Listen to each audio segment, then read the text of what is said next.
Salut les motards! Je pense que cette architecture, ça vous dit quelque chose. On est bien entendu à Milan pour l'EICMA, le salon à ne pas manquer en 2025, comme toutes les autres années, avec tout un tas de nouveautés. On vous embarque, c'est maintenant.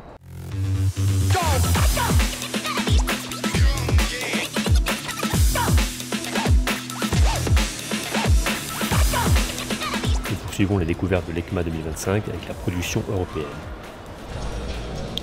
On ne peut évidemment pas venir à l'EICMA sans aller sur le stand Ducati qui met en avant forcément ces deux nouveautés, à savoir l'Hypermotard V2 ici en version SP et surtout d'un point de vue temps, le Monster V2 qui arrive donc cette année du V-Twin que l'on avait déjà vu dans les Panigale V2, Multistrada V2. Excellent moteur, 890 cm3, retravaillé pour obtenir 80% de serre force entre 4000 et 10 000 tours. Admirez toujours le bras oscillant sur cette machine qui est remarquable, ajourée.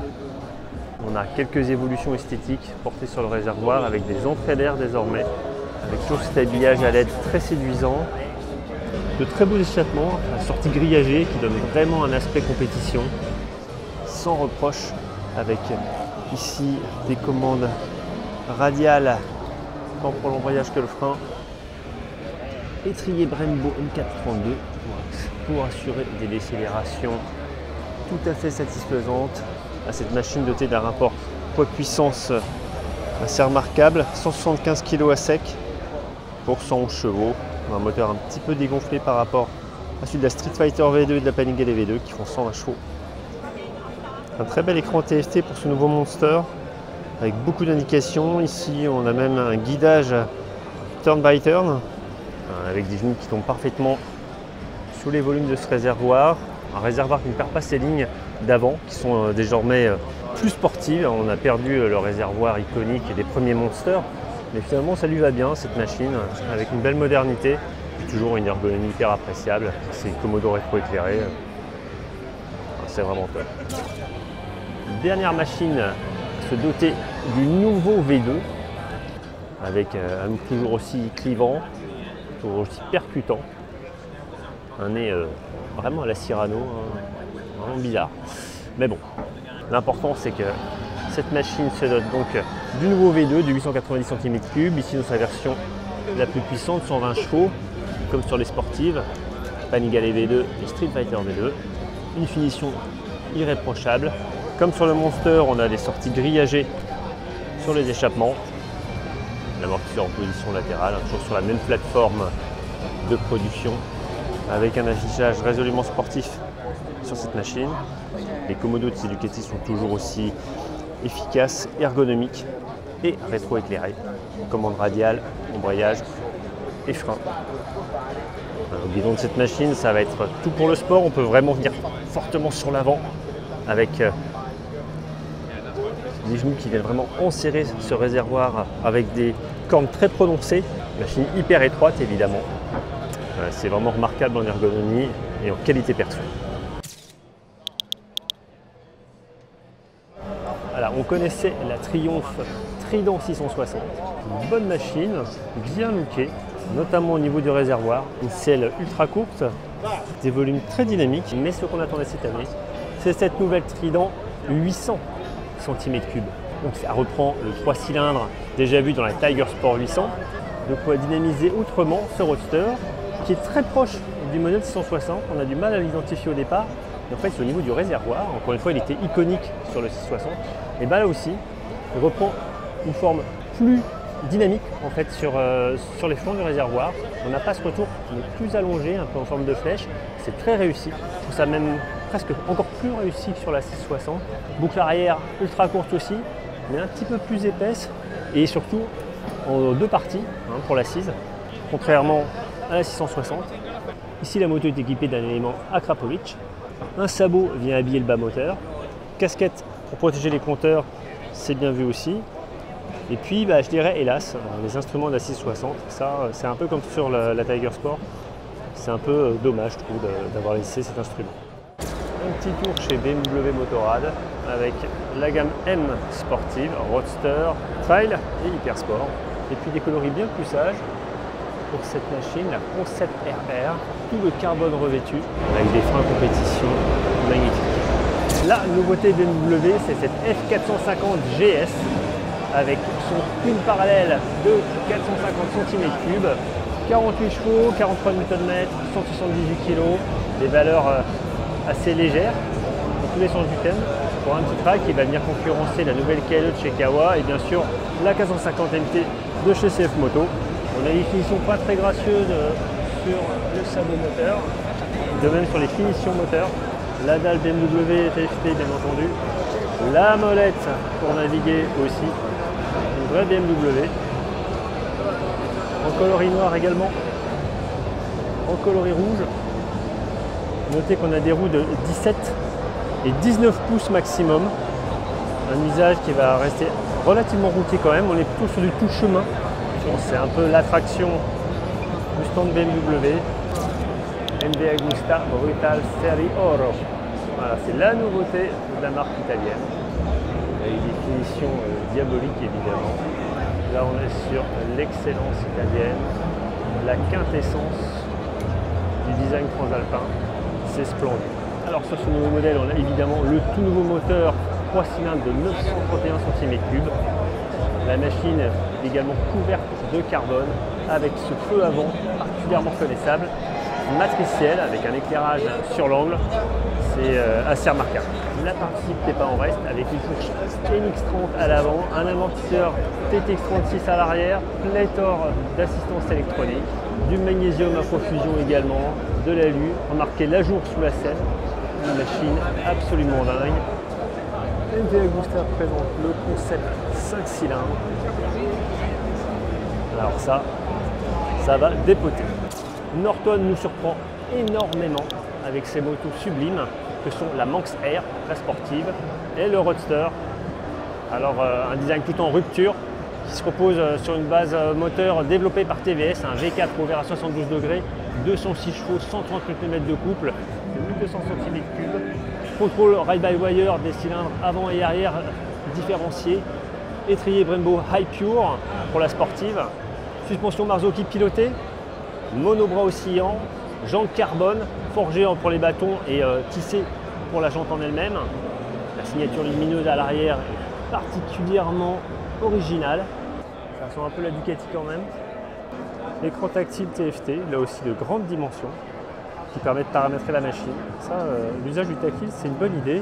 À voir si ça fonctionne avec des gants. Et évidemment, en roulant, on a ces superbes commodos. C'est assez réussi, même si ça aurait pu être un peu plus original sur ce Roadster. La Manx Air est un peu plus élégante. Bon, il y a du bon et du moins bon, je trouve. Ça se veut très élégant. Mais Norton propose également deux trails, l'Atlas et l'Atlas GT. Ici, on a l'Atlas, propulsé par un moteur bicylindre d'environ 500 cm3, avec des freins inclinés ici dans ces triangles. On aurait mis une signature peut-être un peu plus valorisante sur les flancs. L'ensemble se veut à mon avis assez économique ici. Par contre, les commodos sont vraiment au dernier standard, rétro-éclairés, ça c'est chouette. Mais c'est assez bien amené. Et évidemment un grand écran TFT et une conception de partie-cycle assez classique, même là si c'est entièrement caché par ces éléments en plastique. On est sur du tubulaire, d'ailleurs vous voyez ici, ça va rester assez sage sur cette machine. Mesdames, messieurs, le retour d'une icône de chez Peugeot, la 103. Et oui, la 103 revient, mais en version électrique. Bah oui, on l'a aussi façon vieille bleue, mais elle est bien nommée 103. Voilà, l'esthétique est... Ouais, il n'y a rien à dire, je trouve que c'est plutôt sympa, un brin rétro. Voilà, pourquoi pas. Pourquoi pas, puisque j'ai l'impression quand même que dans la production actuelle, surtout sur ce genre de produit, on est un peu dans l'essai. Donc, on verra ce que cette 103 SP vous évoquera, vous aussi, comme souvenir. Chez Morbidelli, on a deux trails assez intéressants. Les T1002 V et VX, la V qui est plus routière, avec ses jantes à bâton, la VX devant vous, avec ses jantes à rayons, mais aussi un équipement assez subtil et très innovant, c'est ce tableau de bord. Alors comme ça, on dirait qu'il est comme les autres, un TFT normal, mais en fait, on peut le relever Et alors il se réfléchit en tête haute sur cette bulle avec un revêtement spécifique. C'est fait par Highlight et ça vous permet d'avoir un affichage tête haute. Allez, des nouveaux trails très mignons aussi, qui copient bien les CF Moto, c'est quand même assez étonnant. On est sur une 500 cm3 et on est quand même pas loin d'une 450 MT. En termes de volume, de ligne. Alors en bleu elle claque, hein, cette Morbidelli chinoise. Là c'est très très bien quand on est en navigation, à voir ce que ça donne quand on aura peut-être un jour la chance de l'essayer. Alors chez Motomorini, les nouveautés ce sont les Kangourou Rally. Devant vous, le modèle standard, une très jolie machine, clairement orientée tout terrain, motorisée par un monocylindre 300 cm3, une fourche à grand débattement, une ligne très typée. On a également une version Rally. Alors celle-ci, elle paraît pas forcément plus capable. Par contre, elle vous permettra nettement d'aller plus loin avec une tête de fourche bien plus adaptée, plus haute. Un modèle qui va être censé vous emmener plus loin par les pistes. Alors, comme toujours chez Motomorini, la signature lumineuse est hyper soignée. En revanche, l'écran TFT paraît très petit. Ça va pas être facile à lire. Sur le stand Motomorini, on retrouve bien évidemment les trois modèles Corsaro. La GT, le Trail, absolument magnifique. Avec pour châssis et un cadre avant tout en aluminium, lié à une partie centrale tubulaire, puis de nouveau un châssis aluminium, une caisse, support de valise intégré. Vous allez voir le porte-paquet, tout aluminium aussi ajouré, avec la selle qui répond à cette forme. Très bel écran TFT également, volé. On continue avec la sportive, la Corsaro SP. Là aussi, même idée de conception adaptée à la sportive. Les échappements relevés comme ça, c'est très réussi aussi. Et puis évidemment, le Roadster, il est bien en avant plus son châssis, les échappements plus fuselés, et sur toutes les machines un équipement de haute volée, du Brembo, du Marzocchi pour la fourche, c'est du grand art. Alors derrière ce regard de bête fauve se cache la Motorini X-Scale 1200, un très beau modèle, très impressionnant. Là aussi une jolie finition évidemment, avec un système de feu complet, éclairage sur l'angle. Une moto qui est annoncée depuis pas mal de temps, une moto vraiment superbe. Il faut savoir qu'elle est entraînée par un V2, très beau volume, plus simple que ceux des Trail Corsaro forcément. Alors une dalle TFT là aussi assez prodigieuse, c'est très net, très complet, ça donne envie d'aller loin au bilan de cette machine. Un très grand stand avec pas mal de modèles, c'est TRK 602X, un nouveau trail un peu typé off-road, même avec une voie de 19 pouces, jantes rayonnées, un bicylindre de 554 cm3, 56 chevaux et 54 Nm de coupe, avec toujours une très très belle allure chez Benelli, avec un châssis bicolore, ça aussi c'est bien vu, ça apporte un petit peu de dynamique aussi. Autre nouveauté de la marque sino-italienne, la TRK 902 Stradale, donc typé route, jantes de 17 pouces, pneus routiers, équipé pour un petit peu les virées plus lointaines avec une bagagerie textile. Là encore, un look presque sportif, car la machine est animée par un bicylindre de 904 cm3, 96 chevaux, 90 Nm de couple, donc de quoi largement emmener les 231 kg de cette machine. Merci de nous avoir suivis. Prochain épisode d'ECMA 2025 avec les motos chinoises et indiennes. N'oubliez pas de vous abonner à la chaîne YouTube. À très vite.